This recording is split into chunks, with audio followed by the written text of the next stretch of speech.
Right, so Rob, how are you and the family doing, mate? Okay?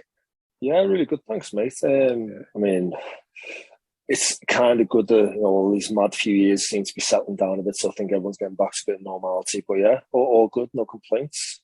Yeah, good stuff. So before we get stuck into your rugby story, mate, where was home for you and who lived with you as a kid? So I was born in an area in Liverpool called Chilwell. I was there with my mum, my dad. I had a brother and a sister, and that was the family home all the way up until I moved out when I was about 18-ish, 18, 19. And that was obviously when the rugby kicked in. But yeah, born and raised in Chilwell, Liverpool. Right, so where does that competitiveness come from? Has it always been there, or? You know what? I always think about looking back to my school days. Like I was probably the laziest. So as a typical, lazy fat idiot with a skinhead. I was a bit of a joker, a bit of a class clown, because probably only thought that was the way people would like me because I was overweight. And you know what? It was just I remember quite well. Obviously, being big and playing. The school I went to only played rugby. We never played football. So obviously, all the lads we all played rugby. And me being one of the big lads, I was put in his prop. I should do at that age, big lad, put him in the prop. And I only initially did it to be with all my mates, be with the lads, have a bit of a laugh. And I just remember one time I was playing, I think it was year 7, and something just clicked in my head. I can't describe it. It was just I was running with the ball. I used to be a bit of a pansy, let's put it easy way. Before that, I was like, I don't know if I was scared to get tackled, but then one day I was just running with the ball and I just ran in and this lad bounced off me.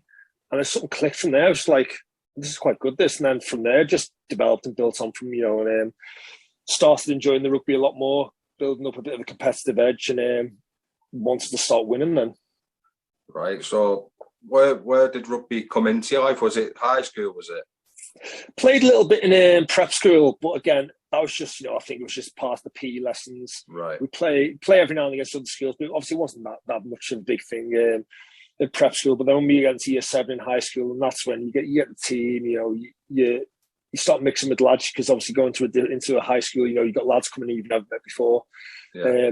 You start building that bond with, the lads in your year. And then, I just went up from there and year 7 built up. Year 7, I remember it wasn't the best rugby year-wise. It was just, we weren't the best team. But then in year 8, we got a new set of coaches. And those two coaches, a guy called Dominic Johnson and a guy called John Campbell, and they stayed with us now. Then I think until year 10, 11-ish, they stayed with us all the way through, and they built a good team. And John Campbell himself, he used to play rugby.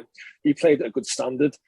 So he had this mindset, that the way to instill discipline on people, and it was good. We ended up having a really, really good team. We went on a few rugby tours. Went over to Northern Ireland in 1 year. Went down to South Africa 1 year, and it was a good experience. I think from there, for the majority of the lads who played rugby, it's just something that's always stuck. So it's definitely down to those two. That's where it all started, I'd say. Right. So in year 7, then, mate, how was your transition from junior school to high school? Did you find it easy being a big lad? Was it hard? In some ways, because basically the junior school I went to was connected to the high school, so basically we went straight through. You had to obviously pass tests and stuff, but so the majority of the lads I was with went through. So all my best mates, my group of best mates now, still 80% of those lads, 75-80% of my best mates, our group I've known since I was 4. Obviously, you meet more when you're in high school. But our group of mates, we're really close. There's probably the 20% of that group of lads, because we've still got the same group of mates, and we have done ever since school. Like we met in year 7, 8. We still stay in touch now and then with my best mates, and they always will be. So going to year 7, obviously you go into that point where you've already got mates, but then other lads come in, and you get to know each other. And, it was good. Obviously me being a big lad, as I said, I was a bit of a class clown. Like, I knew girls probably weren't going to be interested in me, the fat lad with the skinhead. And I just remember looking back, mate, I just cringe at some of the things I used to do, just like try and get a laugh off people. Yeah, hindsight, though, like, oh, mate, yeah, that's it. But it was tough, but you try and make the best of it, don't you? Especially if you are a big lad.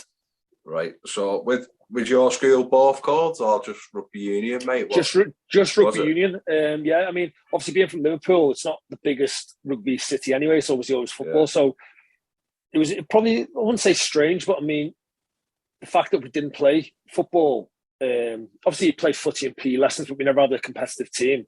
And you got lads who came into year 7 who were from football background, so them trying to immerse themselves in rugby, it was tough, but a lot of them picked it up, and they all went on to play through the school as well. But yeah, you know, as I said, being from Liverpool, not a rugby city as such, but you got like of obviously the school I went to was a school called St Edmunds College.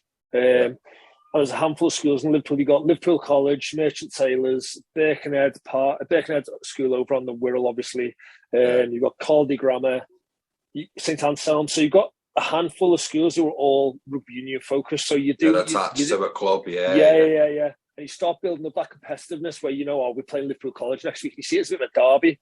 So that's, you know, and obviously we all still love football, and you kind of Everton Liverpool derby, this is our derby, St Eddie's against Liverpool College. So I know it was good. You know, we all made the best of it anyway.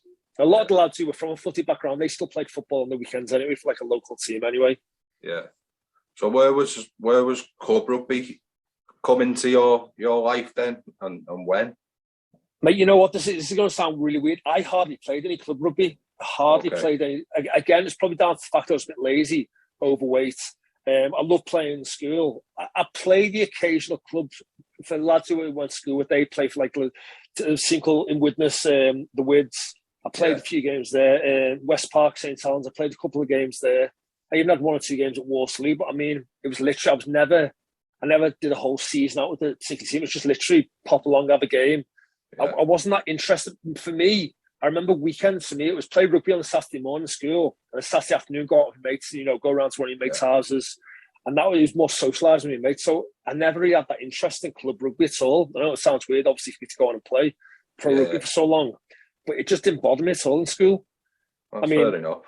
I never, ever thought, being in school playing rugby, I never envisioned me going on and playing rugby as a career, never. That was something that came later on. When I left school, I started playing for a local team called Waterloo. That's when the chance of me developing it, that came along. Right. So was there not a turning point at school where you thought I could do something with this then? Nah, never in school again. It was never, for me, the turning point of school is when I got to my GCSEs. I thought, you know what, I need to get my head on here, because it still probably is the same now, but in school, you're worried about you need to get your A-levels, you need to get your GCSEs, and you need to go to uni, get a degree, or you're going to be a waste. You know, your life's going to be wasted. You've got to do this. I think nowadays it's a bit different. Because obviously you get people who want vocational courses, you know, more hands-on. Like my brother's a prime example. He was very similar to me. Like, although I went on did A-levels, he went to the same school as me, but he was more, you could see he wasn't designed for the institutionalized educational system, and he got in a little bit of trouble. But he left school. He started his A-levels and he left, and he went on. He did his electrician apprenticeship. He's a spark. He's got his own electrician business now, and he's flying. So you get people. He's a doer, isn't he? Yeah, he's exactly. A doer. Yeah. I think you get 2 types of people. You get the people who are educationally minded, down like sort of your maths, your science, your English, that type of thing, and you get others who are more hands-on, who want to get out there, you know, and just find like more vocationally suited for them, as opposed to thinking they've got to do something, they've got to go and get a degree and that type of thing. So for me, it was GCSEs come right. I think it's a bit scary thinking about leaving school. All of a sudden you think, shit, I'm doing my GCSEs now. I need to get me head on, otherwise I've got to have nothing. I'm not going to make anything in my life, you know. Yeah. And that's where that was. So it was never, again, even in sixth form playing rugby, I'd probably say, like, I was obviously one of the best players in the team, you know, but still, I never thought, after school, I'm going to go and make a big thing of it. Thing is, as well, I did actually have, because you had trials for county side, so you had Lancashire schools. I think there was 2, if I remember rightly, you had 2 Lancashire clubs. It was Lancashire clubs for your club side and the Lancashire schools. And everyone wanted to get into the Lancashire schools team because that was seen as more elitist. And I went for trials a few times for Lancashire schools and I never got selected. So that was year 10, year 11. Again, it's probably down to the fact I was overweight, I was unfit. Yeah. Although I had some form of skill and I was a good player. I just never got picked for that. And that probably, again, added the fact that I thought, you know, I'm never going to make it. You know, rugby never, as I said, came into my head as being a possibility of making a career from it. Yeah, so you're probably saying it, if it happens, it happens. If it doesn't, I'll be all right, sort of thing. I'm not bothered. Yeah, exactly. Yeah. But I mean, again, saying if it happens, it happens. That never crossed my mind. Again, it was when I left school and started playing for a local team, there was like, oh, maybe I could do something here. Yeah. The thought of ever being a rugby player, professional rugby player, it never, I said, until I left school and started playing, it was never even on the radar for me, never. Yeah, right, because the Wits obviously have a decent relationship with them. So my age, I'm a little bit younger than you, but we had like 5 or 6 lads from St Eddie's come and play for us, and to be quite honest, the 5 or 6 of them were 5 or 6 of our better players. So the talent's there, isn't it? Yeah, definitely. Yeah. I mean, I think nowadays, like talking now from what I've heard, I think the rugby side's gone a little bit downhill at St Eddie's. But again, so you had the couple of years above me, couple of years below me, and we all had good teams. You had players who went on to play for local teams, go and play for county side. We had a couple of lads who were good and like they got picked up and went to like Sedbergh and Kirkham on sports scholarships to their A levels, and they went on and played. I mean, a funny story is Carl Ferns, who you might have heard of. He's a good player. He went to St Eddie's junior school. He was a couple of years younger than me, but he never got accepted into college for whatever reason it was. And he went off, and obviously, I think he went to Merchants or something along those lines. And obviously, then he went up to, I think it was Sedbergh. I think it was Sedbergh or one of those schools up north on a rugby scholarship. Obviously, the rest is history for him. So you do get the 1 or 2 who slip through the cracks. But as you said, we around the probably 4 or 5 years above me and the 4 or 5 years below me, you generally did have decent rugby team within the school. You had a handful of good players. No, they were good, mate. So obviously the avenues there. So them 2 coaches you talk about, were they like outside coaches or were they PE teachers? They were just teachers. So if I remember rightly, John Campbell was a geography teacher, I think. Again, I think he was from the Widnes region, but he played rugby all his life. He absolutely loved it. I think he's actually living in France now. He loved the whole French lifestyle. And Dominic Johnson, I think, was an English teacher. Again, I think from what I've heard, he's moved on. He's a headmaster somewhere else in a different school. But they were just teachers who had the love for rugby. Because the way it worked in our school is you had obviously each year group had coaches assigned to them, and the coaches weren't necessarily PE teachers. They were just people who either played rugby outside the school or they just enjoyed it. So I remember in year 7, there was a chemistry teacher I had as a rugby coach. Then we obviously had John Campbell and Dominic Johnson. Later on for our 6th form, you might have heard it, we had 2 guys, a guy called Stu Bealey. He played a bit of rugby for Waterloo at a decent level. I think he's a headmaster over in Manchester somewhere now. And a guy called Peter Buckton. Bucko. Yeah. So he was one of my coaches. Yeah, his brother was one of mine. Nick Bucko. Nick. So to be fair, I saw because I know a lad called Matt Riley. I don't know if you know Matt. Yeah, Matty. Yeah. So I know Matt because we were at Sale Academy together, and obviously we played against him a few times. And he put something on his Twitter a while ago, and there's a picture of him and Nick Bucko. And I didn't realise they knew each other, but it's a small world when it comes to rugby. Yeah, Bucko. Peter Buckton, mate. So even Nick, they were just both 2 of the nicest lads you'll ever meet. Like they loved rugby through and through. And I remember when I left school and started playing open age rugby. I played a bit for the second team at Waterloo, and I had a few games at Bucko. And he's just a lunatic. Yeah, a lunatic. He loved it. He thought, how are you still playing at your age? But he just loved it. Yeah, and that's what matters, mate, isn't it? That's fundamentally why we all do it. So what were your options leaving school, Rob? So leaving school, so I did my A-levels, and it was always a case for me. I always wanted to go to uni again. I don't know whether it was that I wanted to go to uni just for the fact that that's what I thought I needed to do. Yeah. So stupidly, again, I don't know why. So I did PE standard A-level, and I did biology and chemistry. Don't know what possessed me to pick biology and chemistry. I passed them. I mean, I got a B in PE level and I got a D and an E in, I can't remember, biology and chemistry. So the class has passed, so I can say I got an A level in biology and chemistry. Again, I think it was a case of trying to do a subject which then I can get into a good course in uni for. Again, it was just a mindset back then. Yeah. So I did that, and I applied for all sorts of courses. I actually got accepted onto forensic science at John Moore's. And again, looking back now, I don't know what I was thinking. I think there's a time CSI was big on TV, it looks great. So I'll do forensic science. But it was a bit of a shock, to be honest, because the first year I was there thinking, throughout the whole year, there was only one module of forensic science. The rest of it was all these sciences. Again, the stuff I'd just done 2 years hating. I was like, okay, I'll see out the first year and hopefully it'll get better. And the second year was exactly the same. I thought, you know what? I'm going to see if I can swap courses. At this point, this is when the rugby was starting to take off a bit for me. Right. So there was a guy I was at John Moore's, Liverpool John Moore's, the guy called Dave McDermott, who ran the sports scholarship scheme at that uni. And I had a chat to him, said, listen, blah, blah, just signed, and this is when I just signed for Sale Sharks from Waterloo. And I ended up switching my degree to sports science, which I ended up enjoying. But then obviously the rugby got more and more. That was taking a lot more of my time.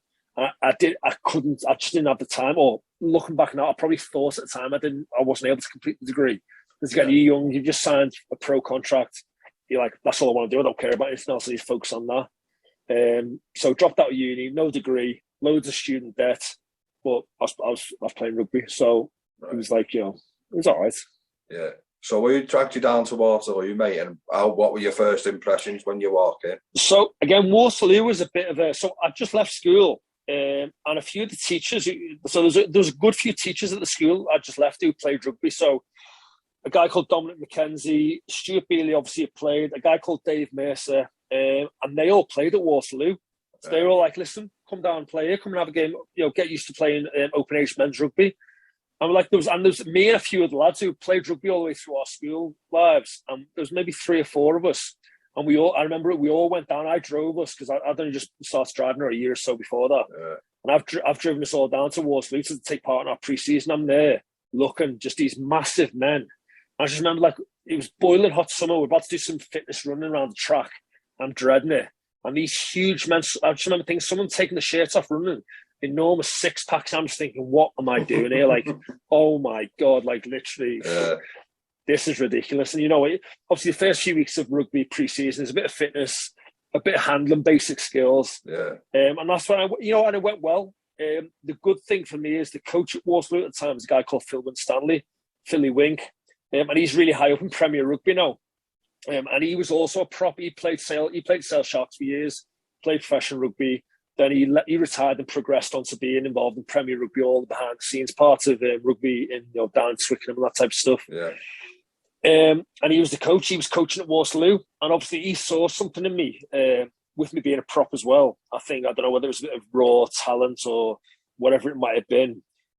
But if you think about, the way I look at it now, if you look at most professional rugby lads, they all go into academies from the likes of your Sedbergh, your Kirkham. They're all in rugby academies. They're getting academies coming down and look at them. They're getting specialist coaching, especially when it comes to front row stuff, body position, that type of thing. I never had that.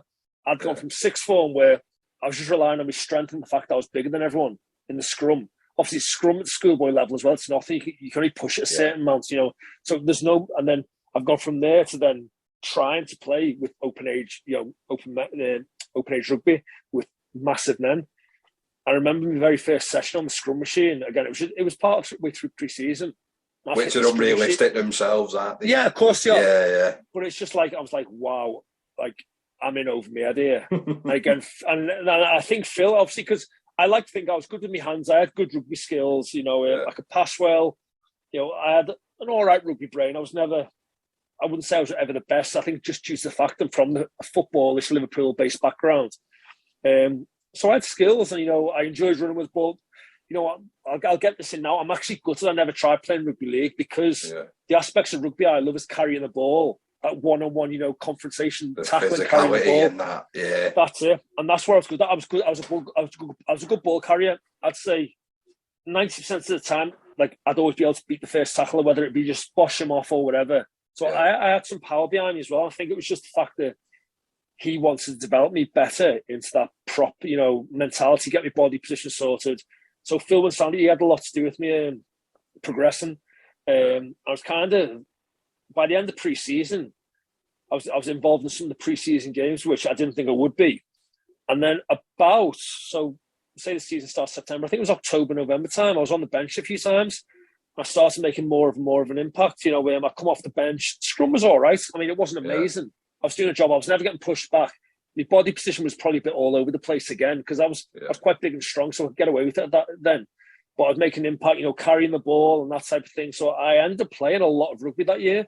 At the end of the year, I ended up getting was it maybe young player of the year or breakthrough player of the year. I got an award at the awards night, and it was good. It was a big thing for me. At that point, Phil Winstanley obviously come from Sale Sharks. One of his former teammates was a guy called Richard Wilkes, who played a bit Premiership.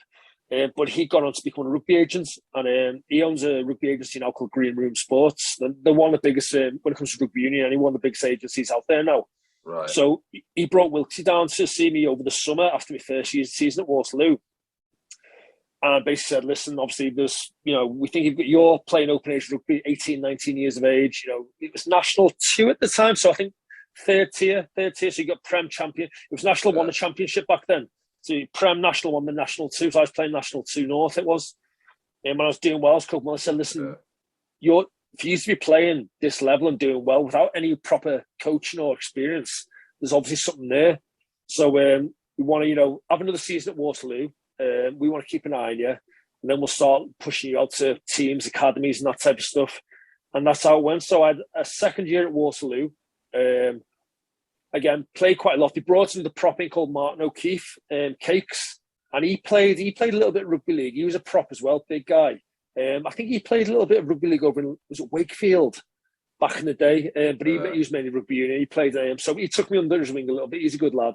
And from there, I had a good season, playing well. And then at this point, I had a couple of teams who were interested in, and I ended towards I think it was around Christmas time, January, February of that season, the second season. I went and had a few meetings with some clubs. So I went to Sale Sharks, obviously. I went and had a meeting with Sale. And I went over to Leicester Tigers as well and had a meeting with Leicester Tigers as well. Again, looking back, obviously, I know Saracens were interested back in time, but I think I was a bit of a homebody. I was like, oh, that's too far away from me, that. So I never really entertained that.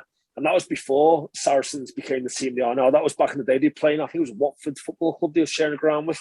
So that was before they moved on, became the powerhouse they are now. So that they never really interested me. But I met with Sale and Leicester. And again, one of the reasons I'd say one of the reasons, a big reason is the fact Sale was so close to home again. But that year as well is when Sale were pushing on. They were top of the league, having a good season. And obviously I made the choice in the end to go Sale Sharks. And that was it. So I remember it well. Went down to one of their games. I got invited down to one of the games towards the end of the season. I think it might have been one of the playoff games. I was signed my academy contract. I just remember, and then James Wade, who was the academy coach at the time, Wadey, I signed the coach and went, right, come with me then. So I followed him. Next thing, I'm in the team meeting room before they're about to go out. I'm stood at the back of Wadey, just obviously he went, listen, we want to come and experience this. So I've gone into the room, I stood there and I'm like, oh my God, I'm surrounded by superstars. I'm like, you got your Andrew Sheridan, Mark Cueto, Sebastian Chabal, Charlie Hodgson, Richard Wigworth. I'm stood there. And then literally last minute, Jason Robinson walks in. I'm just like looking around, like, what am I doing here? Like, it was mad. And I'm stood at the back, goosebumps, just looking around, thinking. And then it was Philippe Saint-Andre and Kingsley Jones, who were the two coaches at the time. They came over and introduced themselves. Philippe shook my hand. Like Kingsley, Welsh guy. I don't know if you ever came across Kingsley. Welsh guy, great fella. He's just so happy. Oh, yeah, in his Welsh accent. Oh, good to see you, bud, and all this type of stuff. That was a good attempt, that. Oh, yeah. You always got to get the button. That's all right, bud. No, he was good. Kingsley was great. Philip was a good guy as well. And that was it. Watched the pre-match meeting. Kingsley losing it, as I got to know down the line when we had pre-match meeting. Starts off nice and calm. By the end of it, he's screaming. And it gets you going, it gets you fired up. And they went on, I think it must have been I can't remember the game. And they went on to win. And then obviously they progressed through the season. And I think if I remember right, Sale were the first team in the history since Premiership starts to finish top of the league and then go on to actually win, because obviously it's the top four going to the playoffs. They finished top of the league and then actually ended up winning the championship as well. So that was that, yeah. So second year at Waterloo finished. I'd signed for Sale Sharks Academy, and then all that to look forward to. A big start ahead. Are you noticing the fact that you're getting better? Are you noticing the fact that the standards picking up? And yeah, I think for me as well, the big thing for me, and it was always, again, from the school days, when I was at Waterloo, I know I probably wasn't fit enough. I was fit enough to get around that level. But for me, I was like, it was real now. The minute I signed that contract to Sale, so again, February, March time, I'm like, I need to get my arse in gear now. And I remember then it was like, right, there was a switch that was just flipped. And I remember every single day without fail, being sensible at games. So say Monday to Thursday, I'd be in the gym, school, go straight to the gym, and I'd just be jogging on the treadmill. Because back then, I thought the best way to get fit is go for a half an hour, 45-minute jog on the treadmill. And that's what I was doing every single day. And I was running. Obviously, just started to drop a little bit of weight. Without realising, I was actually developing my aerobic fitness really, really well. So that's what I was doing. I thought I'd just be as fit as I possibly can because I knew pre-season was going to be a different animal to anything I'd ever experienced. And the rugby was definitely getting better. Scrums were getting better, but in the back of my mind, I was like, right, I need to get fitter now. Although I knew pre-season, you go into the academy, they take care of that as well, but I wanted to give myself a little bit of a head start. Going into an environment which I knew would just be something I've never ever experienced before. So that was it. And then summer came, moved into one of the academy houses. So they had a few academy houses over at Sale, which was good. So I moved into a house with a lad called Sean Cox and a lad called Michael Hills. They both played a little bit of first team. Well, they both played quite a bit of first team. Coxie ended going off. I think he went up to Edinburgh a few years playing for Edinburgh. I think he played for London Irish for a few years. Then he retired. I think he's working in London now. And Mike Hills, he stayed at Sale for a few years. Then he went over to Doncaster because he was from that area, Doncaster Knights, and he played there ever since. I think whenever he left Sale, so say he left Sale maybe 2008, 2009ish. He went to Doncaster and stayed there for the rest of his career. And he's got a family and stuff over there now. But I moved into an academy house. I was there for a year. Obviously, it's good to get to know the lads, and then you obviously get into training. And that was the start then. And it was a big eye opener, a massive eye opener. It was just like, wow. I remember as well, like a few weeks in, obviously you've got Fat Club. You got the lads who maybe put a little bit of weight on. Obviously, I was in Fat Club, which I didn't mind because I knew. So, but the conditioner at the time was a guy called Nick Johnson, and he was ex-military. And I ended really getting on with Nick in the end because the thing with Nick is, if you work hard and you tried your best, he'd have all the time in the world for you. If you're a lazy fucker, he'd have no time for you at all. He'd make sure that your life was miserable. But I think he knew that I was doing the extra. Even during pre-season, I was still doing a bit of extra training, just doing, trying to drop my body fast. And he knew that. And he always had time for me. And we had this one thing, and this is, I don't know whether he invented it, I doubt he invented it, but we had something called Power Golf. And basically what it was, we'd meet at the local golf club, like 5 o'clock in the morning before anyone else came. You have to pick a golf club, so whatever it was, and you give it a ball. And the aim was you have to hit the ball and run after it. You got to run a full 18 holes and get round as fast as you can. It works out, you run about 10k. But mate, you're running around, you see a head, you duck and there's balls flying past your head, you'll run up the fairway. I'd never played golf in my entire life, so like I was obviously shit. In the trees and that. I was actually too bad. We got like Andrew Sheridan, obviously British Lion, England's national. And he wasn't the best. He had a physio running around with him because literally he was just zigzagging all over the fairway because he was literally just whacking balls all over the place.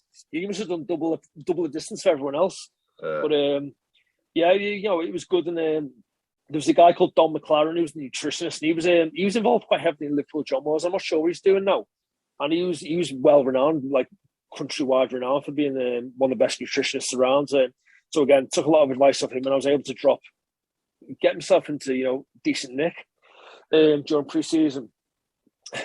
And then I remember there was obviously, you got your first team props and you got your academy lads, and you got your senior academy lads, and I was obviously down at the bottom of the rung because I'd only just joined. And there was a bit of an injury crisis at props, so props are dropping, and we were basically, I think it was a week from this point, the first team squad were off to France for a pre-season tour. Now at this point, I didn't have a passport or anything because I was like, next thing they called me into the office and say, right, you're coming with us to France because we've got no props. Like, oh shit, I better even get a passport sorted then. It was one of those emergency ones, run your passport through. With that, and so I'd gone from not really expecting to be involved much at all to then training with all the team, doing well. The coach is starting to take a liking to me because I'm working hard. End of my pre-season tour going to France with the first team squad. I'm like, again, what is going on here? And again, it was more of it. It was like, I remember it's this day because they were flying from Liverpool Airport. I don't think it was called John Lennon back there. So I'd basically gone home and I'd got my mum to drop me off at the airport, and I've dropped off. The coaches arrived. And again, it's like, although I've been training with these lads for a few months now, you walk through the airport and you just stood back and you're watching the likes of Jason Robinson, Mark Cueto, Charlie Hodgson, Sheridan, Shabal, all the big dogs. Jason White, the Scottish back row. They're walking through the airport ahead, and you can just see everyone staring at you, like looking, like talking, oh, there's Jason Robinson, oh, there's Andrew Sheridan. It's like, what am I doing with these guys? So that was a bit of a shock as well. It's quite awe-inspiring, thinking, God, this is great. And walking to the airport, obviously on a plane over to France, and it became a regular thing every year because obviously Philippe Saint-André being French, they used to arrange there was a tournament. I can't remember what it was called. There was a couple of English teams that go over, a couple of French teams, and we played. It wasn't a tournament where you win. It was like a bit of a round robin thing where you play games against each other, that type of thing. And it was decent. We did that for a few years on the bounce. But no, I was over there, and it was Perpignan. We were playing Perpignan, and again, I was on the bench, not thinking I'd go on. Next thing I'm getting called to go on, and I was like, I'm going against Perpignan, these big fuckers, French fellas who just love scrum. I'm just like, oh, here we go then. And I've gone on. And it's funny because a few years later, when I left Sale, I ended up playing for a team called Rotherham Titans. And there's a Scottish prop there called Colin Quigley. He was like, you were Sale, weren't you? I was like, yeah. When did you come over to France a few years ago? I was like, yeah. I was the Scottish I was the Scottish side you came on and played against. Like, fucking hell, I remember it now. Small world, yeah. Yeah, but I remember it because he'd just been involved. There was a bit of scrap on the pitch, and I just remember this one scrum I'm going against him. He's got a bloody nose. He just looks a bit battered. I was thinking, oh, you got filled in, didn't you? He was laughing. He was like, but it is a small world, you're right. Yeah. But again, I was on there. I was only on for about 10, 15 minutes, I think. But again, experience. Because although it was a pre-season, even though it was pre-season, the crowds in there, the crowds around them running on the pitch, just like, wow. Like, I'm surrounded. I'm on the pitch now with all... Again, pre-season, so you're getting loads of academy lads getting some game time. You're looking around, surrounded by a lot of first team lads, and you're just thinking, "Wow!" Again, it's just like it took me a little while to actually get my head around the fact that I was in a team with some of these superstars. And sometimes, I mean, it's still. I think again, because I never really had the intention or the thought that I'd make a career at rugby. Even when, later on in my career, I'd signed for, the Worcester Warriors, and you've got superstars again, obviously ones I've never played with. I've played against them before. But again, you stood there what am I doing with these fellas? But no, it was good, that pre-season. And I didn't play any more first team that year at all. It was more back to the academy. The Sale, you got your A team, so it was Sale Jets. But again, because he didn't really have that many games, he obviously trained the first team squad. You're playing for the Jets when they've got games. Then the young lads, again, new lads get loaned out. So I actually got loaned back out to Waterloo for about 6 months. And I was happy with that. It was good going back to what I know. Again, getting game time. And that was good. And that was it. And I think it was the following season where I started to break my way into the first team a bit more. Again, another good pre-season. Again, we went over to France again. This time I was getting in the mix a bit more. Played a bit more over there. Again, more and more get me nous together, with the first team, and it's not necessarily, obviously I was a lot fitter now as well, but it's now reading the game, getting used to, trying to read the game. Like when you're playing lower level, you can just get on with it, but the one thing you start learning is you try and read the game 3-4 phases ahead.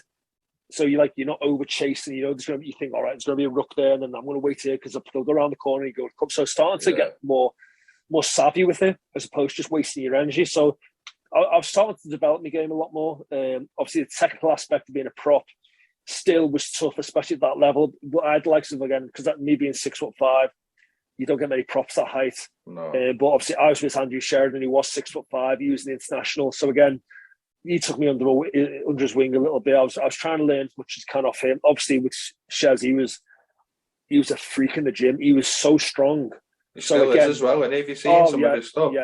Yeah. He always will, because he loved his training that much. Yeah. And even the ones, because there's a bit of, not criticism, but every now and then he might have lost his body shape in the scrum. But the fact he was so strong, he could get out there and just destroy people.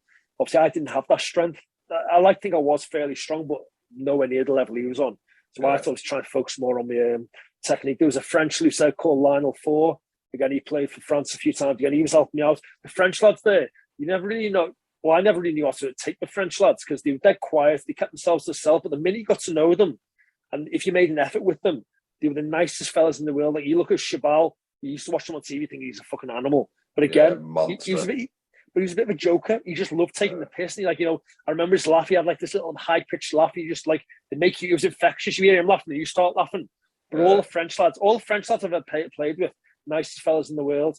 But yeah, it was good, and again, as I said, I could feel myself developing, and then I started playing more. And I remember it was the LV Cup, because obviously you got the Premiership, you got the Heineken Cup, I think it was back then. You got the LV, which was the LV Cup back then, which is like it was the LV Cup, but it's the Prem Cup now, isn't it? But, that's it. Yeah, so it was the LV Cup back then, and we were playing Bath at home, and we had a team meeting, and Philippe was announcing the team. And bear in mind, no one had spoke to me at this point.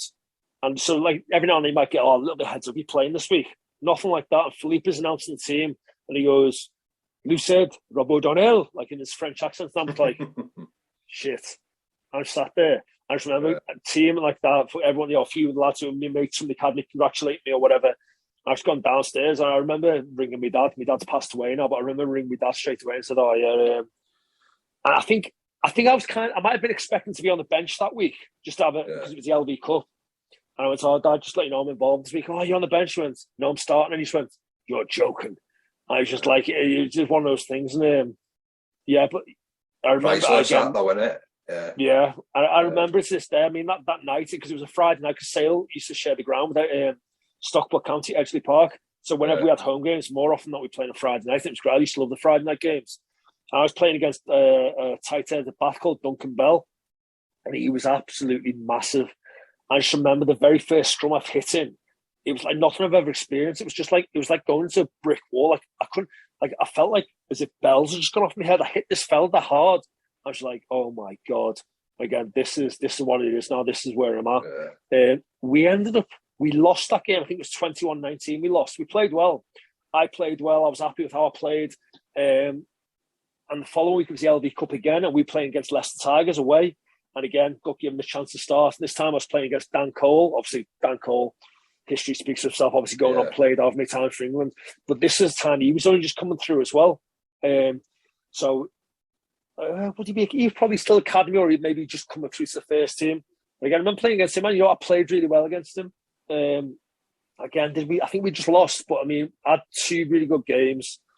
That was it, done. 2 LV Cup games finished. Again, thought, okay, I can go and chill out a bit now. I can go and relax, a few weeks, just go and watch it.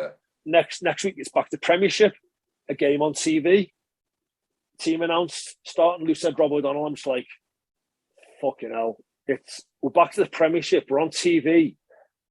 And I'm starting. I'm just like, shit. And I remember the build-up to that game. I was just like, I don't think I slept properly. I was like, fucking hell. And the prop I knew I was playing against is a big Tongan fella called Tavita Tomapo. And I knew he was honestly, I don't know if you've ever seen him, he's got the biggest neck in the world. He was just built, he was just your stereotypical prop. Like, that's what a prop should be like. And I've gone into this game, and honestly, mate, for 80 minutes, he toyed with me. He did to me, like, whatever he wants to do in the scrum, he had me wrapped around his finger, just like, and it was a big wake up call for me. It was just a shock, because I've gone from 2 games playing well, and I'm not going to say I wouldn't say I was like overconfident, not because I wasn't, but you just think, wow, there's a lot of stuff. You just think, wow, there's still a lot I've got to learn. Like, literally, you've gone from playing LV Cup, but then you think, step into Premiership again, it's the next level. I remember, obviously, I ended up going to play for Worcester, so I got to know Tavita. For some reason, everyone called him Big Dave. Tavita, and he was honestly the nicest fella again you'll ever meet in your life. And I also played with a lad called Craig Gillies, massive second row bald fella. And I just remember during that game as well, I'm on the floor, and I've just felt someone's got the forearm on my throat, on my back. I've opened my eyes. I've just seen this horrible bald head smiling at me. He's got no teeth. He's like that. He's got his throat, his arm on my throat. I'm just like, fucking hell. And that was Craig Gillies again. I ended up playing with him again. One of the nicest fellas you ever meet in your life. But it always struck me, you nearly killed me, you. He's just there laughing. I remember just this big grin appeared. He had no teeth. He was laughing and got up and ran away. But yeah, it was a wake up call for me. But again, it was a learning curve. And I think that game I learned a lot from it. And went on again. I think I was not out of the team as such for a couple of weeks, but then I was fluctuating, back and forth into the game, into the team. Obviously, the more I played, the better I got. Keeps you on your toes as well, Rob, doesn't it? That's it, yeah. Definitely. And I played a fair amount. I played obviously a lot more than I expected that season. And then in the summer, I think this is when Philippe Saint-André left, or maybe it might be. Anyway, it might be the year after. But they brought a scrum coach in, a guy called Phil Keith Roach. And Phil Keith Roach was actually a scrum coach when England won the World Cup in 2003. Okay. So he came in, and obviously he knew, like, literally studied it. He had videos, everything. He knew all the dark arts. Again, for me, it was fantastic. But he came to me and went, "Listen, I think you should be a tight head." I'm like, something was like, "Oh, fuck, I don't know, again, I'm just trying to be a loose head and you want me to be a tight head." It's like, what? And he's like, he said to me, "I've always wanted Andrew Sheridan to be a tight head because of his body position, but he's a loose head now. He's, set in his ways. He's happy being a loose head. But because of your body shape, you're tall. And being a tight head, it's all about trying to drop your weight on top of the loose head. Because you've got a big chest, big back. If you can get that back locked out, then it's going to suit you more." So like, okay, I'll play around with it. So I was playing loose head that year. I was every now and then I'd be going having one-on-one sessions with Phil Keith Roach, a tight head, learning bits of technique, doing one-on-one sessions with like Lionel Four, the loose head, just trying to, because it is all about how you transition your weight and things like that, and trying to put different pressure, using your shoulder and your chest a lot more, trying to get your head out of the way a little bit more. And I remember as well, Sheridan, because Andrew Sheridan had played tight head a couple of times, but he said to me, what he tries to do when he's tight head is, when you're playing loose head and you're up against a good tight head, just do whatever that tight head does to you to make you feel like shit. When you're a tight head, just do the exact same thing. Yeah. So it's just trying to use experiences you've had playing a loose head. So when you're playing tight head, just try and do what those tight heads did to you. And I took that one and said, that's a good idea though. So yeah, I was working on that. Playing loose head, and then that was it. Doing me one-on-one bits with Phil, a tight head, and then that was that season again. Season we went all right. I think Philippe had left at that point, and the results started going a bit downhill. Yeah. I think it might have been the following year because he brought Jason Robinson back in as a coach. Yeah, because Philippe had left. Kingsley had gone to director of rugby from head coach. Jason Robinson was backs coach, and that was that. I remember the results weren't going too well, and Jason Robinson ended up getting sacked in the end. I was like, I think he was just using a bit of a scapegoat because it wasn't his fault. It was just things were just going a bit wrong at the time, and that was it. So again, bit of a shitty season, but again, I played well. I remember playing. I always remember this game as well. I was playing loose head. I might have come off the bench in this game. We're playing against Newcastle Falcons, and Carl Heyman, obviously one of the best tight ends in the world, was playing for them. And I've come on. And now Edgeley Park, as you can imagine, I don't know if you've ever been there when Sale and Stockport used to share the ground. Because there's so much sport going on there, the pitch used to get absolutely battered. So they used to fill it with sand, and there's just sand pits all over the place. I remember, so it must have been near the end of the season. I've come down to a scrum. It was the first scrum against, and I've hit him that hard. But I should say he's hit me that hard. I've gone backwards, but because I'm in sand, my feet's just sunk into the sand.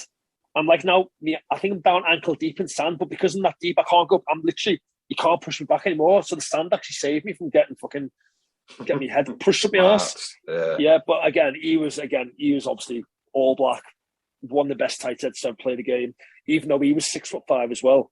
Again, he was just, and again, Phil Keith Roach, I think, when I used to look at videos of Carl Heyman scrimmaging, because again, everything he did was technically perfect. Like everything, his body shape, the way he transitioned his weight. He was just the prime example of what a tight head. So I tried to learn a bit from him. And that's kind of where I was at. At the end of the season, I played a bit for Lancashire County. And even though you're at Sale, though? I was going to say that I probably shouldn't have done that. It was because Pete Anglesey, he was coaching.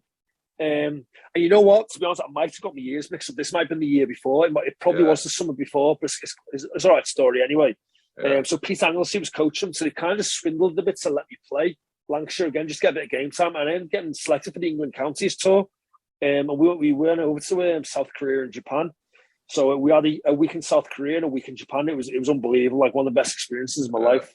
That was good. I mean, I wasn't a fan of Japan, but South Korea, if you can ever get to go there, mate, it was unreal. And you wouldn't really think it'd be a big rugby place, but they were quite keen on it. I think it was a couple of years. I think the Olympics have been held. The joint hosted with South Korea and maybe Japan as well. So they had all these state-of-the-art stadiums. Oh, the World Cup or something. It was something. Yeah, it might have been the World Cup actually. So, mate, that was a good experience. Then obviously the following year, that's where we're back to now. That season, Jason Robinson got sacked halfway through. And then I remember having this conversation with Kingsley Jones at the end of the year, because I played that year. I played loose head, but I was also playing a bit of second row as well. Because obviously I was 6'5". Yeah. It gave a chance for some of the second rows to have a bit of a rest. And I'd actually played, it was the Heineken Cup back then as well. So we played in the Heineken Cup, and it was Toulouse away. And I'd started the game, the second row. I ended up finishing the game prop. So, but I ended up scoring a try. That was on TV as well. And that was one of my few tries I scored for sale. That was on TV. And I remember after the game, I was absolutely shattered. And I think from that game, Kingsley had it potentially in his head, because this year there was a second row called Dean Schofield, one of his best mates. He just signed for Toulon, so he was going over to France. And I remember Kingsley got me into stuff, said, listen, we're obviously losing Dean Schofield. And obviously Dean was about an inch taller than me. We were both similar build, similar weight. But listen, obviously Dean's going over to Toulon. We need a big second row to replace him. I'm half thinking, would you like to do that? I was like, let me have a think about it, because at this time I'm focused on trying to be a tight head and trying to be a loose head. And I always come to me, and you know what, the one thing in my head is, whenever I played second row, it gave me a bit more freedom, because it allowed me to not worry as much about the scrum. It'd be more, I'd be able to get around the pitch a lot more, I'd be able to carry the ball a lot more, because obviously a little bit more energy, because you're not pushing in the way you are as a prop in the scrum. So I was like, you know what, maybe it could be a good thing, because it'll allow me a bit more freedom, and start to enjoy the game a bit more. So I thought about that, but then that summer, Kingsley ended up getting sacked as well. And they ended up bringing in a Kiwi guy called Mike Brewer as director of rugby. And he came in, he had all sorts of plans. I had another year left on my contract at that point. And he'd come in and basically, it's fair play. He's come in, he's wanted the team, so there's certain players he just wants to get rid of, try and free up some cash. I unfortunately was one of those players. So he's come to me and said, listen, but yeah, I remember again, I had a conversation with him. Listen, I've spoke to some of the players. He mentioned Mark Cueto and Charlie Hodgson. And he said, those players have said there's something about you. And I do take what they say. Obviously, you're a good player. There's something about you. For those guys to say that, because they were like part of the senior player squad. Yeah. And he said, listen, there's something about you, but, I don't know where I see you, whether you're a prop, whether you're a second row. I'm not quite sure. I said, so, basically what ended up happening was I ended up getting released out of my contract. And this is when I went over to Rotherham Titans. And there was a coach there called Andre Bester, South African lunatic. But honestly, mate, when it comes to scrums, he was renowned for it. I say South African lunatic, I got on really well with him. I still talk to him every now and then to this day. But he was all about scrums. On a Monday night, I'll never forget it. Monday night was always saying it was fitness, followed by scrums. The backs are going to do whatever the backs did. And I'm not joking, mate.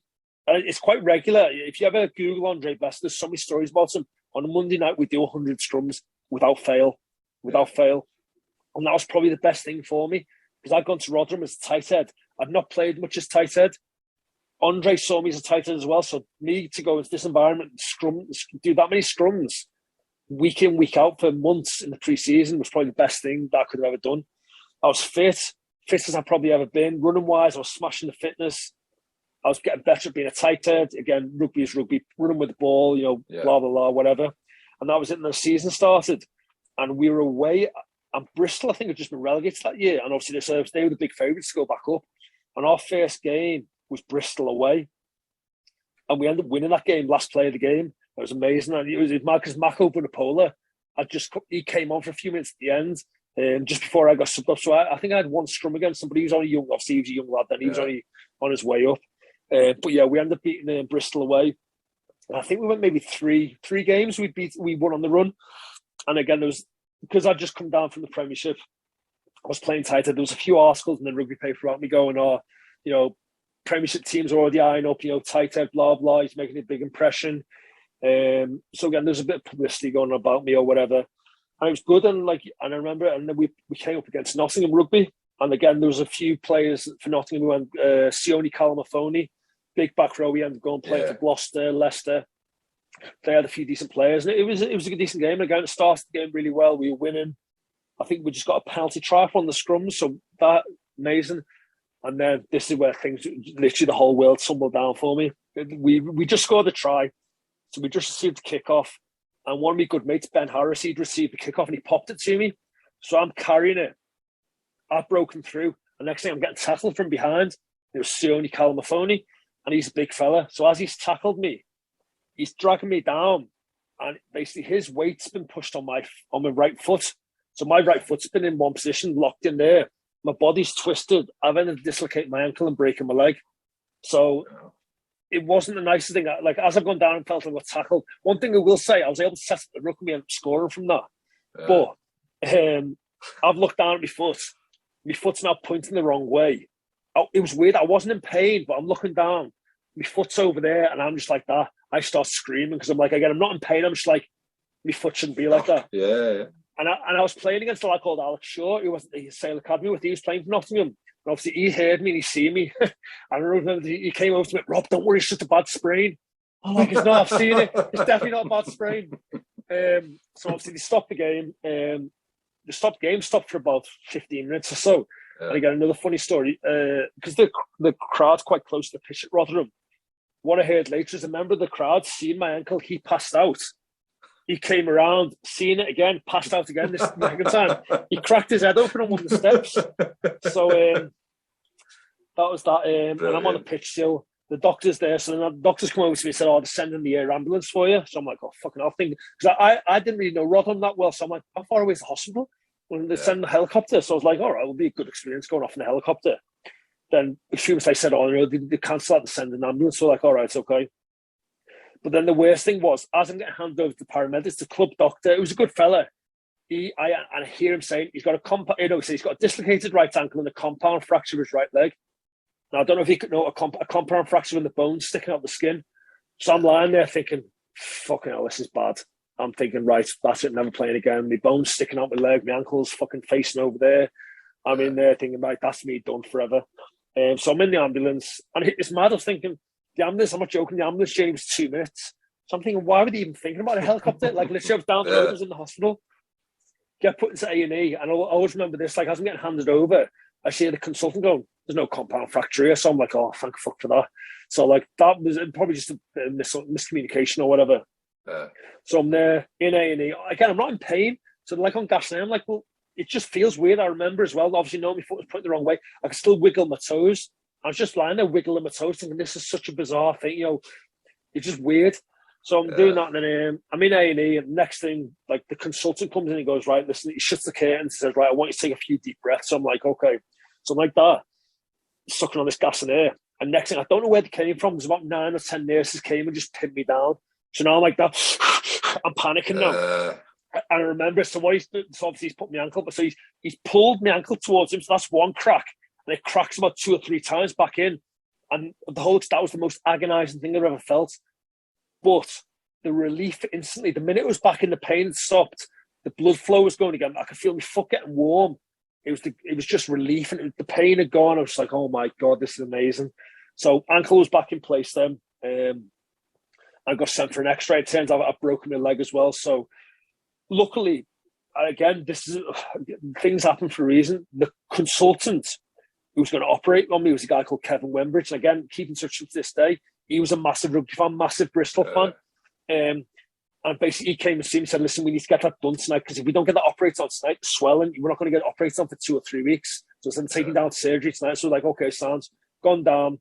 He's metal plate on my ankle, sorted me out. And obviously I was in hospital, I think, for a week after that.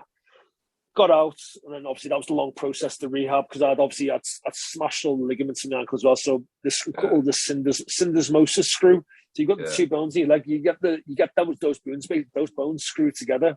So basically the ligaments can all sew. So I had a syndesmosis screw put in. That all healed. Then I had to go back, maybe I think it was 6 weeks or maybe 2 months later, because they had to take that screw out. Took the screw out, and then that was it. I was healing then. I mean, again, good thing about it, I was never in a plastic cast. I was always in one of those air casts. Yeah. So whenever I was on bed at night time, I could take the boot off, let air get to it, just lie there. So there was, and then things, it was more comfortable than, I guess, what you'd be like in a plastic cast. Yeah. And I think I was only out, I was out for about 6 months. Came back, I think, March, April time. So there was only a few games left this season. And I remember it as well. It was Doncaster away. I think it was a cup game. It was a night game. So again, I was on the bench. I'd come off, to get a bit of game time before the before the championship started again.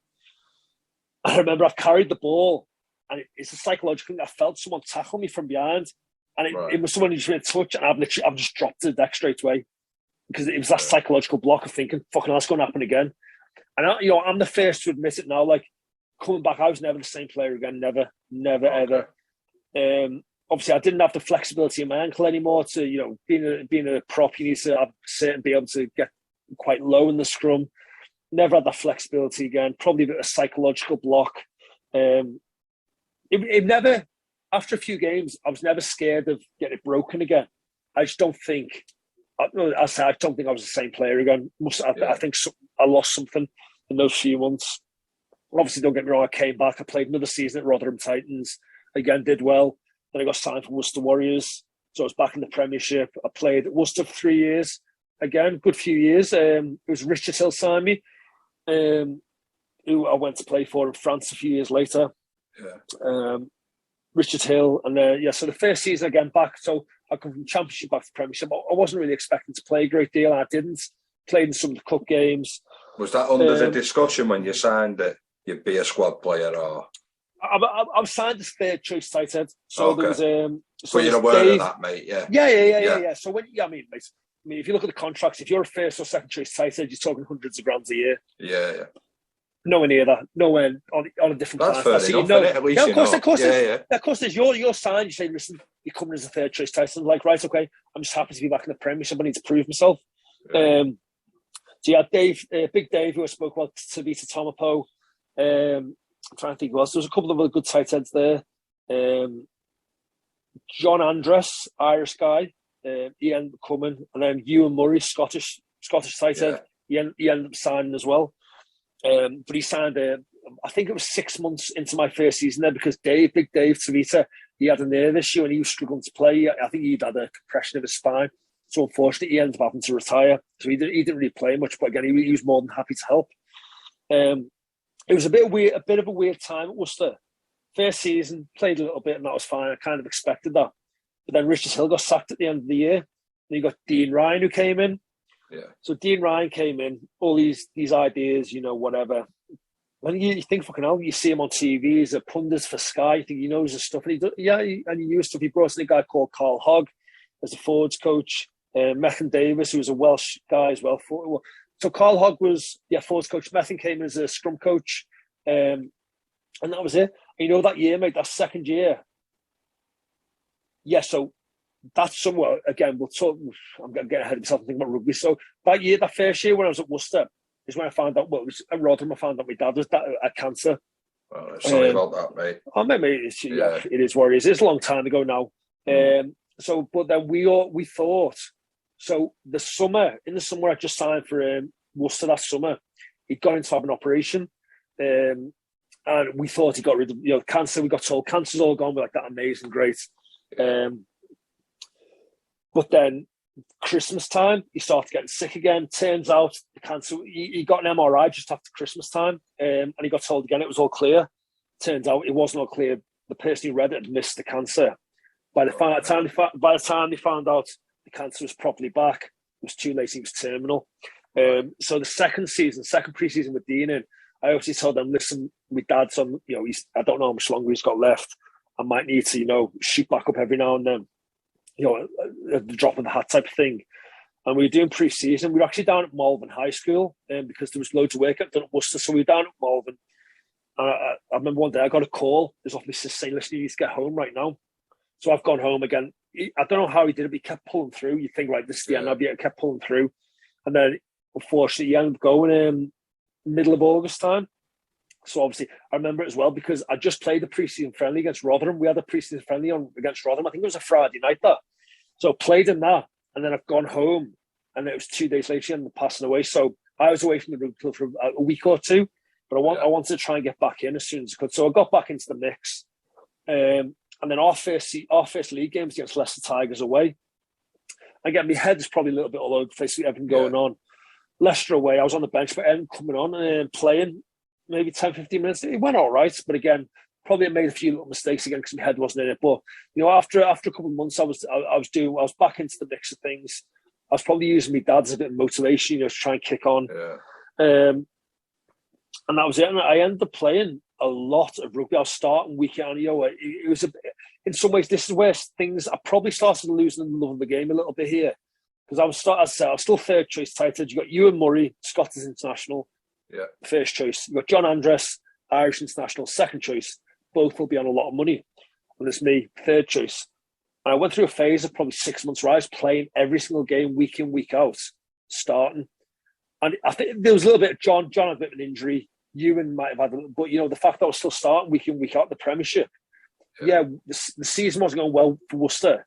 We were losing. We were at the bottom of the league. But the one that probably won positives is the scrum was going well. The scrum was never a side of the game that was getting battered. So I thought, and I remember we were playing Saracens on Boxing Day, and I was against Mako again, and Matt Stevens was on the tight head. And again, we're doing really well. There was one point as well in the first half where they had a 5-metre penalty, and they went for a scrum. So they obviously wanted to try and push us over the line for a try. Yeah. And we actually had them going backwards a little bit.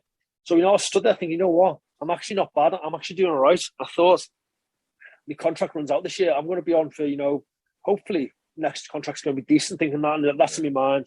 That's it. You want it reflecting, mate, don't you? Yeah, of course you do. And then I went for a few more months playing week in, week out. Obviously, it looks now like we're still going to get relegated. Again, I'm playing all the time. Something else. Playing all the time. And then we're getting towards the end of the year. And it's now like I'm talking to the agent going, listen, I'm out of contract. What's going on? He says, I'm talking to them, I'm talking to other clubs as well. I'm like, well, have I not proved? Like, I've been playing basically first choice tight end every single week. Have I not proved? I'm like, blah, blah, blah, blah. And then by the time, it was literally the end of the season, by the time the agent came back to me and said, listen, okay, so Worcester going to offer you a contract. I'm like, all right, okay, good. But it's the exact same as what you're on now. And I'm like, what? It's like a kick, kicking the dick. It's like, bearing in mind as well, I haven't mentioned this part, for the past 6 months that season, I was getting an injection in my shoulder because I had a problem with my AC joints. So I was getting anaesthetic injections to my shoulder every game to be able to play. Yeah. I had to have an operation on my shoulder at the end of that season. So that was like, I was like, what do you want to do? I'm getting an injection in my shoulder, which I think is illegal. It was probably illegal back then, but I didn't kick up a fuss about it. I know it's illegal to do now. I'm getting injections to my body every week to play for these fellas, and this is how I get repaid. I was like, and part of it, I blame the agents as well a bit for that, to be fair, because he was giving to me, I'm talking to the London Irish, they're all keen on you. I was like, the way I started looking at it is, unless you're a big dog, unless you're an international who can make the agent loads of money, if you're a squad player, whatever it might be, and you're in a club, it's just easy work for them to try and keep you at that club. Yeah. They'll get their little bit of a fee. But unless you're going to make them mega money, they can't be arsed. So I thought, you've not tried anything for me here. So at that point, I decided I'm going to get another agent. I am going with a guy called Matt Jimvert. He was based in Leicester. And you know what? He ended doing it. So I had no choice but to sign for Worcester for another year. They've just been relegated to the Championship. I thought, I'm going to play a lot. But that, mate, I don't know. I did an article in the Rugby paper a couple of months ago, and I said this. I don't know what I did to Dean Ryan, but it was as if I'd slept with his wife or something.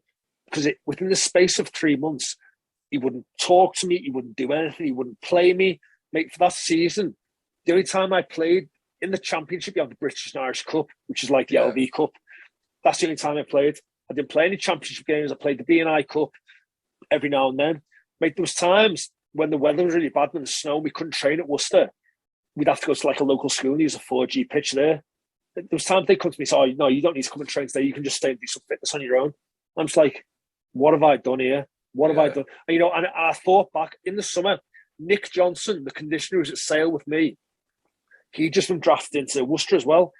And we were on a pre-season tour in Portugal. And I remember we all of us were having meetings with Nick and Dean together. So they'd have, and I remember sitting down there with Nick and Dean. And Nick, the first thing Nick says to me was, because he was comparing me back to my Sale days, he says, it was something along the lines of, I don't think you're the same bloke as you were back then. I'm like, he went, no, I take it back. You're not the same trainer. I'm just looking at him thinking, and again, I'm just taking it back. I'm like, and then Dean Ryan's going to me, I think you've reached your level when you're playing. I don't think you can get any better. I'm just sat there thinking, I'm just sat like literally what, I wish I would have said to them then. I never brought this up. I don't even think Nick realised. I said, listen, I spent most last season getting injections in my shoulder for you. And this is what you're saying to me now, type of thing. And I also remember this as well. So I had the operation on my shoulder. And because of that, I basically I was away on holiday, so I had a little bit of a later holiday. So I came back to pre-season. It was only like 3 or 4 days after everyone else started, because I had that for an operation. I remember my first session back in with the squad, because I came in, did fitness tests and scale, and we did a running session. There was like a motocross track by where Worcester is. We went up there one day to do like, hill sprints up there. Yeah. And obviously we all have heart rate monitors on, that type of thing. Now I'm alone in this session. My first session back, I am literally on the verge of throwing up.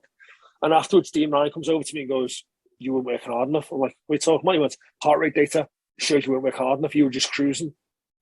So I'm sat down there thinking, is there something actually wrong with me? Like, I'm sure I was working hard then. Like, literally, I was on the verge of being sick.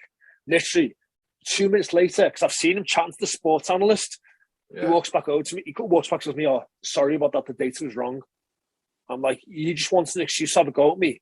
And now you've had to come back crawling to me to apologise because you got it wrong."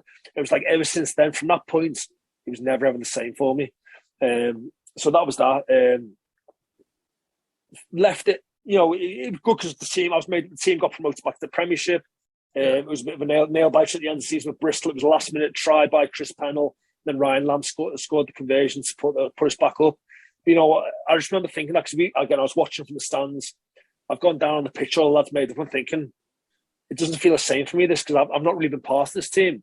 Oh, he's tarnished it as well, hasn't he? Yeah, that's it. Yeah. Everyone's there, but at this point, I'd already signed the following year for it was called Yorkshire Carnegie. They've changed the name again now. So it's Brian Redpath at Yorkshire Carnegie, because this had been sorted a few weeks prior, because I knew I wouldn't be at Worcester again. Yeah. And I remember, and while everyone was celebrating, Nick Johnson came up to me and said, "I spoke to your boss before, because he knew Brian Redpath." Like, all right, okay, yeah, sound. I went down to Leeds and I loved it. 2 seasons there. They were in the Championship. Again, not made earning mass. I was on earning all right money again. I was never going to earn as much as I earned. So that was as a third choice prop. Yeah. But earning all right money in the Championship. And again, playing week in, week out. And like literally, that was one thing. We were smashing everyone. Because again, Yorkshire wanted to get back up to the Premiership. Obviously, it was Bristol was still in the league, and it was going to be between Bristol and Yorkshire, and it was always that thing. We were doing really well, we were playing well, and we were close. We got to the playoffs again, and we ended up losing the playoffs. And the following season again, we got to the playoffs. We lost again. The following year, it was London Irish in the playoffs. We lost them again. Again, played well, but at that point again, as I said, I think from that Dean Ryan experience, I was just, I'm kind of done with rugby now. I've got to start thinking about the next part of my life. Matt, my agent, I spoke to him and said, "Listen, obviously, I'm coming to the end of my contract at Leeds. Richard Hill, he's over in France now. They're in Federal 1 Elite, so it's like the third tier over there. He wanted me to get over there a few years ago. Let's see, try and get me over there for a season or two." So he spoke to Richard Hill. I went over there. He initially offered me a 2-year contract, but I thought, I'll only sign a 1 year just because I don't know if I'll like it. Yeah. I've gone over there and I've ended up developing a bit of a problem with my Achilles tendon. And this just added the whole fire of, and the likes of Richard Hill, because they played rugby when rugby wasn't professional, they always compare the game to when they played it. So I had this issue with my Achilles, and he always used to say, "Yeah, I had a problem with my Achilles. So you just do all your stretches and your rehab."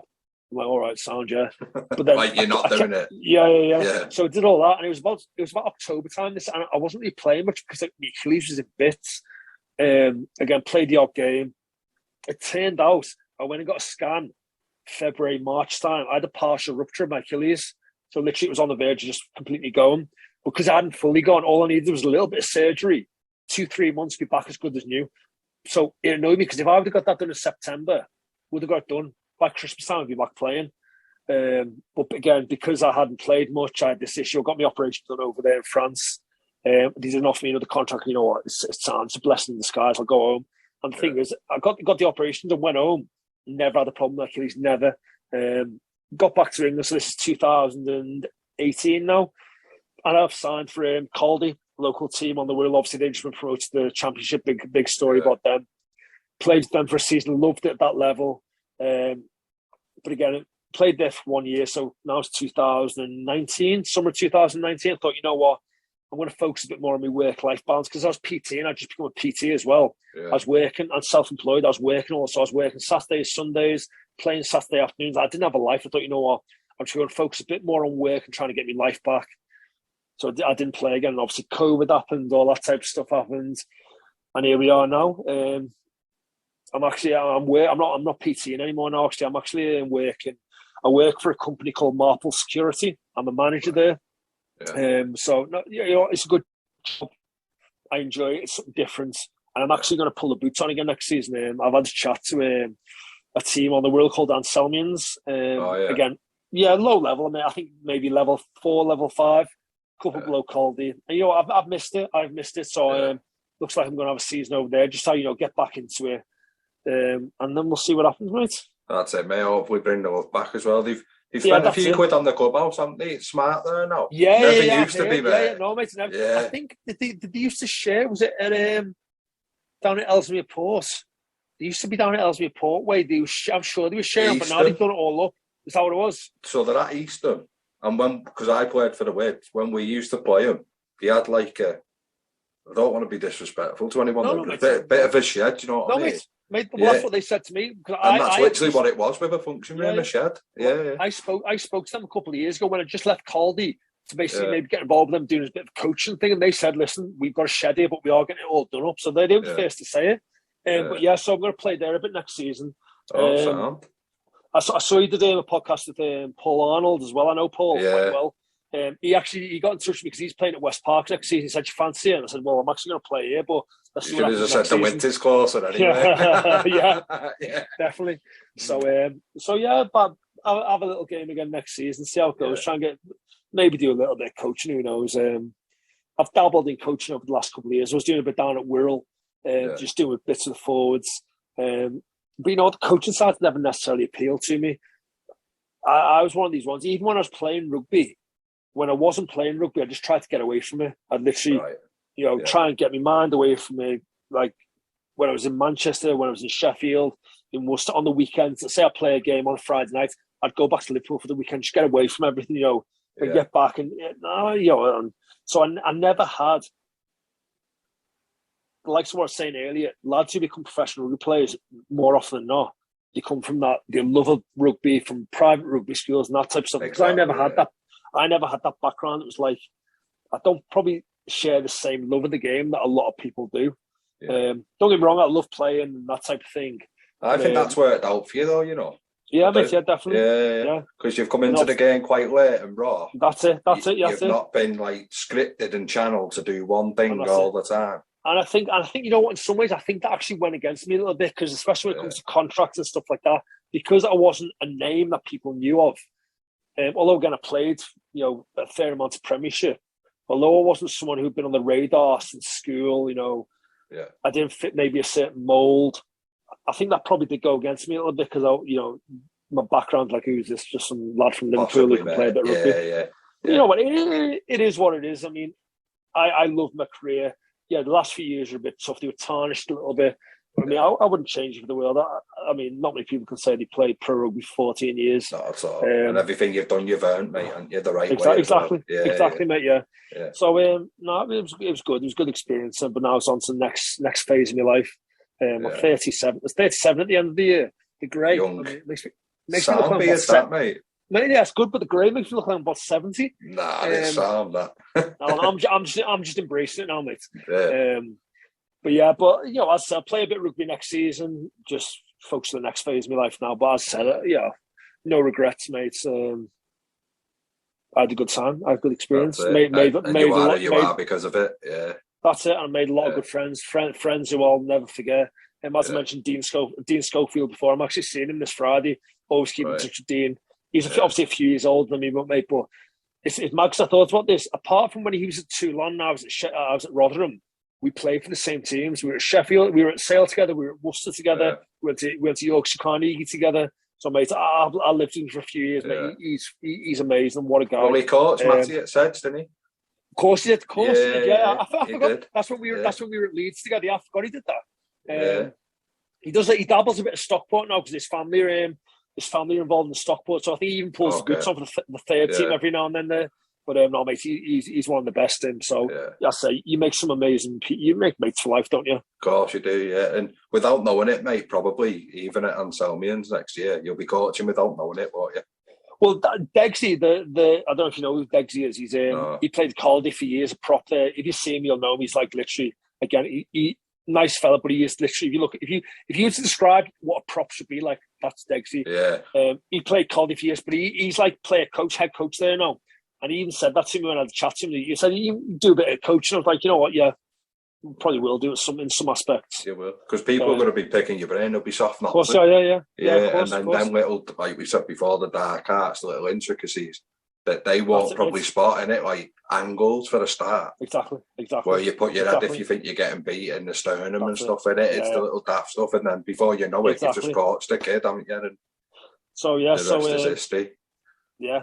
It'll be good. It'll be interesting to get the boots on again. It's been a few years. I think it's the one thing is how my body's going to react to him not getting battered. I think that's it's going to be a bit of a muscle memory.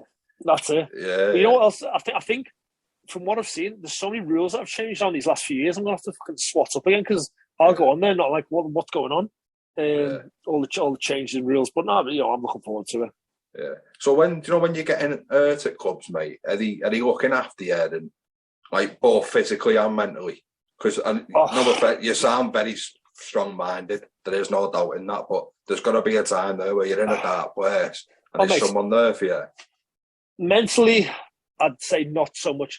The only time there's been some form of mental or mind coach was when Worcester, in our second year when I was playing and we weren't winning games, we brought a coach in to try and, like a motivational coach. That's the only time, in my experience, there's been someone there. And I think it's changed a lot now from what I've heard. But from my days, there was never anyone there to try and help you through those dark days. Yeah. Medical, yeah, especially in the Premiership, the Championship. I was lucky with Yorkshire Carnegie, they were pushing to get back in the Premiership. So they had a really good, but we trained in the same facilities as the Leeds Tykes, the rugby league team. Yeah. So we had access to all their medical facilities. Yeah. Rotherham was a little bit. Obviously, when I broke my leg, I was all NHS stuff.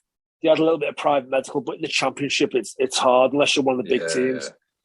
The medical, you can't fault medical in like the likes of Sale and Worcester. I mean, they got all private. If you need to get a scan, you get the scan done. So medically, you're looked after. You got the best physios, you got the best in-club doctors. But the mental side, as I said, I can't speak what it's like now. From what I've heard, I think it has changed a bit. But from my day, it was like, nah, if you're injured, just get on with it. If you're not playing, just get on with it. I remember all I used to do, like, I know you've done a podcast with Tom Biggs as well. I was at Worcester with him. He was on a good mate at Worcester. And we always used to take the piss saying, I became the ski egg, the ski egg in the gym. He said that was whenever everyone else was training, I was just in the gym on my own on the ski egg. So that was what I was known for, the ski egg and the lap bike. And it was those times where I was just sat there on my own thinking, what the fuck am I doing here? Yeah. And they were quite hard times. Bet they was, mate. You just get through it, mate. Yeah. Especially when you look at some of the players there, you think, what the fuck? Again, players that might have been brought in, I'm not going to name any names, obviously, but I'm just thinking, you're fucking shit. And you're here because you've been brought in by the coach because he doesn't like me, but he's brought someone else in. Don't get me wrong. They brought in a lad called Nick Shonett, South African. He's a sales shark now. Yeah. Mate, he got brought in. So this is the one, got relegated to the Championship. He got brought in. He was unreal. I love Nick. Good lad, great player. Has he played for England? He's either played for England or he's involved in the squad. Yeah. Of all the play, like, I'm sorry for him, and he's not one of the players I'm talking about when I say you are shit. Yeah. He was unreal. But some of the other players you're bringing, I'm just thinking, you're here because you fit a mould. You're a yes, sir. You just, oh, yes, Dean, yes, sir. Whatever you like, sir. Like, fuck off. Like, and then you see pictures, like, on Facebook with their Dean's Web, and it's like, oh, so that's how you're playing, is it? Yeah, your best mates them. Yeah. And honestly, you get it all the time. It's not funny at the time, though, I've no doubt, is it? You're busting a bollock. But now you're laughing. Now. You've got it, haven't you? Yeah, you've got it. Yeah. So, back in your Waterloo days, mate, was there a few quid in it for you, and then as you grow in? Well, again, for me, it was a... Oh, brown envelope, sorry. Yeah, it wasn't so much a brown envelope because it was all put through the books. But I think back then when I was playing, it was 100 quid a game. I think you got taxed, so you got taxed 20 quid. So it was like, I'm getting. As a young lad, it's still good, though, isn't it? It's good, yeah. You see, you're in uni, you're getting a bit of 8 quid a game, mate. You know what? You can't fault it. Couple of student nights, isn't it? Yeah, exactly. Yeah. That and my student loan, wasting anyway. Yeah. And so I'm quite sentimental. So are you someone that keeps jerseys, programmes? Because I know you get away from the game, don't you? Yeah, programmes. I wouldn't say so much. I think your mum's probably got a few programmes. I've got a few jerseys. I've given a few jerseys away as well. I've got one or two in me. I'm looking at them right now. Actually, I've got some of my Lancashire ones. I've got some of my Worcester ones with my name on the back. Actually, you know what? I had my first one at War for Sale, but I gave that to a good mate of mine. I've got a couple. I've got my England Counties ones again. I think there might be one I've given to a family member. But yeah, I think it's nice to keep your jerseys. Yeah. Programmes not so much fussed about. But yeah, sentimental wise, jerseys is probably the only thing for me. Yeah. And when you're leaving a club, mate, apart from like that end at Worcester, is leaving, was it something you were looking to do? Would you have happily stayed at them clubs? And Sale, I would have stayed at Sale. Yeah. Without a doubt. I loved it there. I was living over in Manchester. The lads were great. I think if Kingsley would have stayed there, I probably would have stayed, because I think whatever he had put, obviously Mike Brewer came in. And again, you know what, you can't blame him, because he's come into a squad. He wants to bring in his own players. He's got his own ways of doing things, and that's fine. I would have stayed at Sale. Worcester, no, I wouldn't have stayed, because Dean Ryan was still there. Yeah. I potentially would like to do the season in France. You know, if I, but a while to get the up and stuff. Yeah. But no, to Sale, I loved it there, mate. That's where I would have stayed. I loved Rotherham as well. Great group of lads over in Rotherham. Yeah. Good squad. A lot of them went on to play higher level as well. But yeah, Sale. If I could have stayed at one club, it would have been Sale, definitely. Okay, mate. So a couple of daft questions for you. So did you have any pre-match superstitions? You know, I didn't. I'm trying to think. I know a lot of lads, like, put socks on a certain way.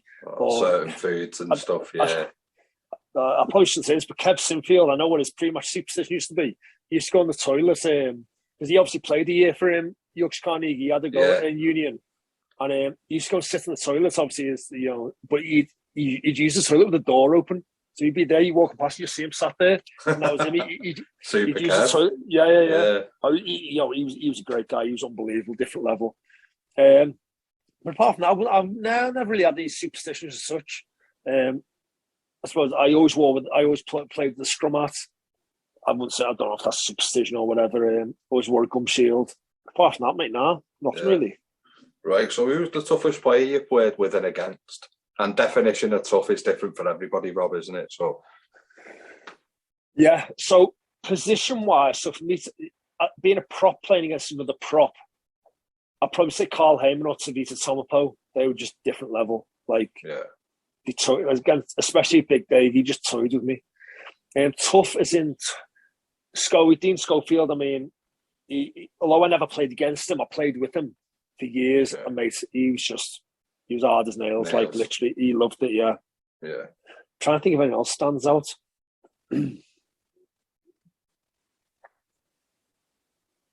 I'd say definitely Dean is probably the hardest. Yeah. He looks a tough bugger as well, to be fair. He is. He does, doesn't he? He does, yeah. So your favourite away ground, mate?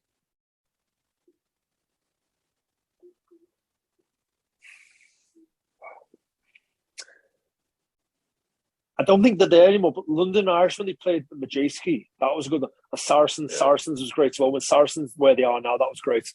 I'd say that, yeah. I think London Irish have moved on now, but when they were at Majewski... Yeah, they're at Brentford now, mate. Yeah. And Saracens, they're obviously their new ground. That's nice as well. Right, so if you and Dean have a few, mate, tomorrow, and the mic gets put in your hand and he's your back and single, what are you giving us? Mate, I'll tell you what, though. I'd be his back and singer, mate. Every time without fail, I'm not joking, and everyone who knows him will tell you this. When he's had a drink, Oasis, Wonderwall, mate. Yeah. He loves Oasis. He's up there. He actually sings a lot, pretty much all the Oasis songs. He's up there. He doesn't even have to be. He might be at a restaurant and someone's playing the guitar. He'll go up and take over. He loves it. He'll be at a wedding. Yeah. Next thing he'll be up on the stage singing, mate. He loves it. Honestly, He loves it. Yeah, he's great. Always Oasis as well. Right. So the 1 to 15 you played with, mate, if you can. And you can start in the front row or at full-back, whichever's easier for you. I'll start full-back. So 15, Chris Pennell, without a doubt. Yeah. I think, and again, I think everyone will say the most underrated fullback. Again, I think he might have played for England once. I think he definitely played for the Saxons. Mate, if he would have been at any other club apart from Worcester, he would have played numerous times for England without a doubt. Wingers.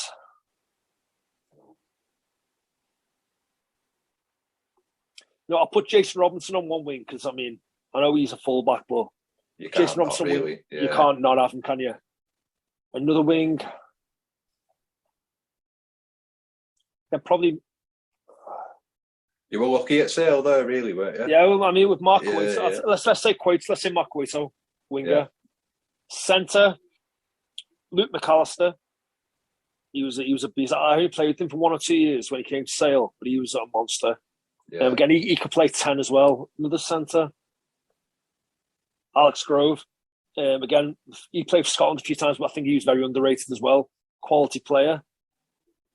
10, there's so many. I mean, Charlie Hodgson, I think unreal. Like the way he could flip a game like that. Scrum half.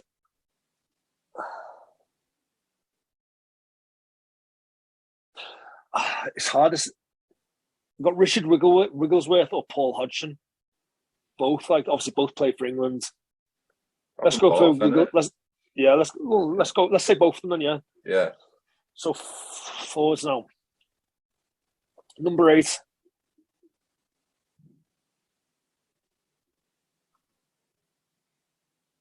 Say Shabal again. Yeah. Just a good one, isn't it? Good one to have in there, yeah.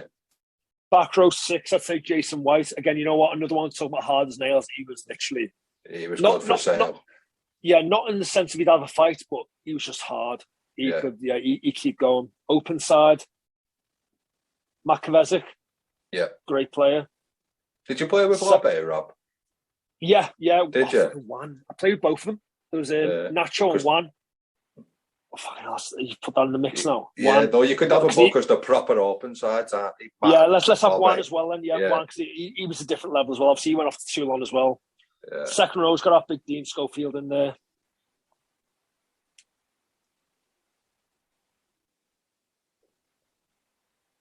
You know, I'd probably say Craig Gillies. Just line out option. You could, because he was powerful and lightweight. You'd fling him up there. And for that grin as well. Mate, yeah. I think it's just haunting me for life. Front row, I mean, I think you got to go 1, Matt Mullen. Again, Matt Mullen, very, very underrated. It'd be him or Andrew Sheridan. Very, very different players, but Matt Mullen technically was, again, he played for England a few times. Yeah. Hooker. Again, I'm going to say Alehi Latui. Or... You'd have played with Bruno, wouldn't you? Sebastian, but I was going to say Bruno. Yeah. Again, just because the way he was, everything, line out scrum, and tight head. Again, Carl Heyman or Tavita Tomapo. Yeah. So, no, thank you very much. Do you realise how much you've been amongst it and how well you've done? Do you ever get time to look back, mate? Well, just doing things like this, you do think. I mean, obviously because I never played at... I played high level, but I don't think I ever reached my full potential, if I'm honest. And that probably... But when you do sit down and think about it, you think, like, you know what, a winger as well. I will say Tom Biggs. Again, he was great. Again, Biggsy, great player. Again, he was a bit unfortunate towards the end of his career because he was suffering with an ankle injury. But again, quality winger. You know what you do? You think back and say, you know, you've had some good times. And you've been lucky to be involved in certain things. Class, mate. No, thanks for